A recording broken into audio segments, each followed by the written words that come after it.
एक बार गौतम बुद्ध प्रवचन देने के लिए एक स्थान पर रुके। लोग उनसे तरह तरह के प्रश्न पूछ रहे थे और बुद्ध उनके उत्तर दे रहे थे। वहीं पर एक व्यक्ति चुपचाप एक कोने में बैठा हुआ था। उसके चेहरे पर पीड़ा के भाव साफ दिखाई पड़ रहे थे। बुद्ध ने उस व्यक्ति से पूछा, भाई क्या दुख है आपको? उस व्यक्ति ने अत्यंत संक्षिप्त सा उत्तर दिया, पता नहीं। बुद्ध ने कहा, देखो भाई, पहले अपने दुख को जानो, उसके मूल में जाकर उसको देखो और फिर उसका उपचार करो।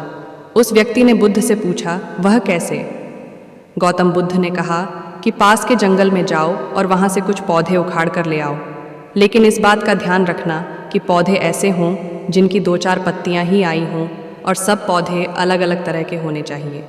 वह व्यक्ति जंगल में गया और बुद्ध के निर्देशानुसार कुछ पौधे उखाड़ लाया। महात्मा बुद्ध ने उसके हाथ से एक पौधा लिया और उसे दिखाते हुए पूछा कि यह कौन सा पौधा है?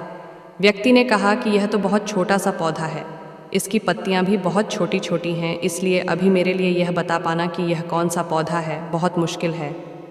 महात्मा बुद्ध ने कहा कि इस पौधे की जड़ों को ध्यानपूर्वक देखो और बताओ कि वहाँ क्या है। उस व्यक्ति ने जड़ों को ध्यानपूर्वक देखा और बताया कि इसकी जड़ों में पौधे के बीज का आवरण अटका हुआ है। इससे पता चलता है कि इसे नियम का पौधा होना चाहिए। अब बुद्ध ने उससे दूसरे पौधों के बारे में पूछा तो उसने जड़ों को देखकर सभी पौधों के सही नाम बता दिए। बुद्ध ने उसे समझाते हुए कहा कि जिस प्रकार हर पौधे का एक बीज होता है, उसी प्रकार से हर दुख का भी एक बीज होता है। उस बीज को हम कारण कह सकते हैं। बिना कारण के कार्य की उत्पत्ति असंभव है। बिना बीज के न तो कोई पौधा उगता है और न बिना कारण के दुख की उत्पत्ति ही होती है। दुख के बीज या कारण को पहचान कर ही हम उसे दूर करने का उपाय कर सकते हैं। आधुनिक चिकित्सा पद्धति में भी किसी व्याधि की चिकित्सा करने के लिए रोग का समुचित निदान अनिवार्य है। रोग का सही कारण और व्याधि का सही स्वरूप जाने बिना उपचार करना हवा में तीर चलाने के समान ही है।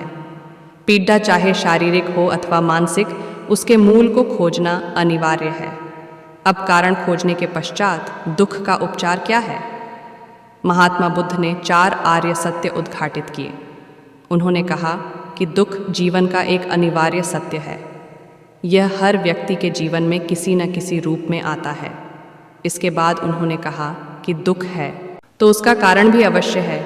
बिना कारण के कोई दुख हो ही नहीं सकता। फिर कहा कि दुख का उपचार भी है। अब दुख का उपचार क्या है? बुद्ध ने कहा कि सम्यक मार्ग ही वास्तविक उपचार है। यही बुद्ध का दर्शन है। बुद्ध का अष्टांगिक मार्ग ही उनका दर्शन व हर व्याधि का उपचार है। दुखों से मुक्ति के लिए इसका पालन अनिवार्य है। अब यह सम्यक मार्ग क्या है?